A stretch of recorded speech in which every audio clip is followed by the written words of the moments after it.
ৰাজ্যৰ শিক্ষা ব্যৱস্থা উন্নত আৰু সক্ৰিয় কৰিবৰ বাবে শিক্ষা বিভাগে বিদ্যালয়সমূহত আৰম্ভ কৰিছে গুণোৎসৱ। ৩টা পৰ্যায়ত অনুষ্ঠিত হ'বলগীয়া এই গুণোৎসৱে প্ৰথম পৰ্যায়ত সামৰি লৈছে ৰাজ্যৰ 12খন জিলাক। ৰাজ্যৰ পঞ্চম পৰ্যায়ৰ গুণোৎসৱৰ আজি দ্বিতীয় দিন। অসমৰ বিভিন্ন জিলাৰ লগতে নগাঁও জিলাতো আজিৰে পৰা আৰম্ভ হৈছে প্ৰথম পৰ্যায়ৰ গুণোৎসৱ। কঠিয়াতলী শিক্ষাখণ্ডৰ অন্তৰ্গত কচুৱাৰ ভেটাপাৰা ওপৰ কাহুদা প্ৰাথমিক বিদ্যালয়ত পুৱাৰ পৰাই বিদ্যালয়খনত শিক্ষক শিক্ষয়িত্ৰী অভিভাৱক আৰু ছাত্ৰ ছাত্ৰীসকলৰ উপস্থিতিত আৰম্ভ কৰিছে গুণোৎসৱৰ স্ব-মূল্যায়ন পৰীক্ষা। বিগত বৰ্ষৰ গুণোৎসৱ প্ৰক্ৰিয়াত উক্ত বিদ্যালয়খনে যথেষ্ট ভাল মানৰ ফলাফল দেখুৱাবলৈ সক্ষম হোৱা বিদ্যালয়খনে এইবাৰো যথেষ্ট ভাল ফলাফল দেখাব বুলি আশা প্ৰকাশ কৰিছে। আজিতো পঞ্চম পৰ্যায়ৰ যিটো গুণোৎসৱ আৰম্ভ হৈছে গোটেই অসমতে আজি দ্বিতীয় দিন।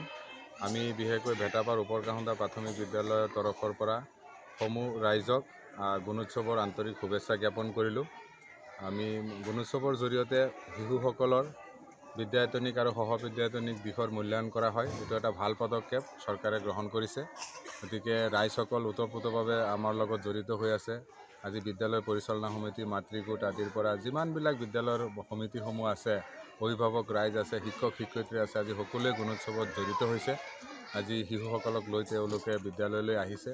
আজি এটা ভাল দিন আমাৰ কাৰণে। আমি ভাবোঁ যে তেনেকুৱা গুণোৎসৱে আমাৰ বিদ্যালয়ৰ আন্তঃগাঁথনিৰ পৰা আৰম্ভ কৰি বিদ্যায়তনিক সহবিদ্যায়তনিক দিশৰ উন্নতি কৰিব।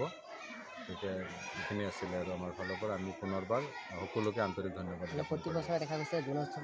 আমাৰতো এই বিদ্যালয়খন 2006 চনতে স্থাপিত হৈছিলে। প্ৰথমত আমাৰ পঢ়াশালী আছিলে। তাৰপিছত এই বিদ্যালয়খনৰ ৰাইজৰ যি মৰম, ৰাইজৰ মৰমে বিদ্যালয়খনক দ্ৰুপে আগুৱাই লৈ গৈ আছে। গুণোৎসৱ আৰম্ভ হোৱাৰ পিছৰ পৰাই আমাৰ বিদ্যালয়খনে A গ্ৰেড পাবৰ কাৰণে সক্ষম হৈছে। এইবাৰ আমি A+ গ্ৰেড পাম বুলি আমি আশাবাদী। আমাৰ ছাত্ৰসকলো তেনেকৈ প্ৰিপেয়াৰ হৈছে। আমি যে আমাৰ বিদ্যালয়ত 100% ছাত্ৰ ছাত্ৰী উপস্থিত আছে, এজন ছাত্ৰ অনুপস্থিত নাই, সকলোৱে আহিছে, ধুনীয়াকৈ আহিছে। আজি আমাৰ যি ফলাফল হ'ব আমি আশা কৰিছোঁ আমাৰ বিদ্যালয়খনে A+ গ্ৰেড পাব। এইটো অৱশ্যে হয়, পিছপৰা বুলি আমি ক'লেও নহ'ব। মানুহ আজি আগুৱাই গৈছে। এই অঞ্চলখনত আগত বিদ্যালয় নাছিলে। এই বিদ্যালয়খনে এই অঞ্চলখনৰ এখন বিদ্যালয় আৰু বিদ্যালয়খনৰ প্ৰতি মানুহৰ যি মৰম, এই মৰমে আমাক সঁচাকৈ আপ্লুত কৰে। গতিকে এই মৰমৰ কাৰণেই এই বিদ্যালয়খন আগুৱাই গৈছে। গতিকে ৰাইজে যিকোনো সময়ত বিদ্যালয়খনৰ প্ৰতি যি ভাল পোৱা দেখুৱাই তেওঁলোকৰ ছাত্ৰ ছাত্ৰী প্ৰাইভেট স্কুলৰ নিচিনা লৈ আহে আমাৰ ইয়াত। প্ৰত্যেক দিনাখনে লৈ আহে। যিহেতু আমাৰ ইয়াত বানপীড়িত অঞ্চল বুলি আপোনালোকে কৈছে, তেতিয়া আমাৰ বানপানীৰ সময়ত বা বাৰিষা ছিজনত অলপ অসুবিধা হয়। আমি ইয়াত ৰাস্তা ঘাটবিলাকো ইমান ভাল নহয়। তেওঁলোকে অভিভাৱকসকলে ছাত্ৰ ছাত্ৰীখিনিক ধুনীয়াকৈ লৈ আহে। গতিকে অভিভাৱকসকলৰ মানে বিদ্যালয়খনৰ প্ৰতি বহুত মানে মৰম আছে আৰু আমাৰ সচেতন ৰাইজেও বিদ্যালয়খনৰ প্ৰতি বহুত চকু ৰাখে, যাৰ কাৰণে আমি বিদ্যালয়খন মানে আগুৱাই নিবৰ কাৰণে আমি সক্ষম হৈছোঁ।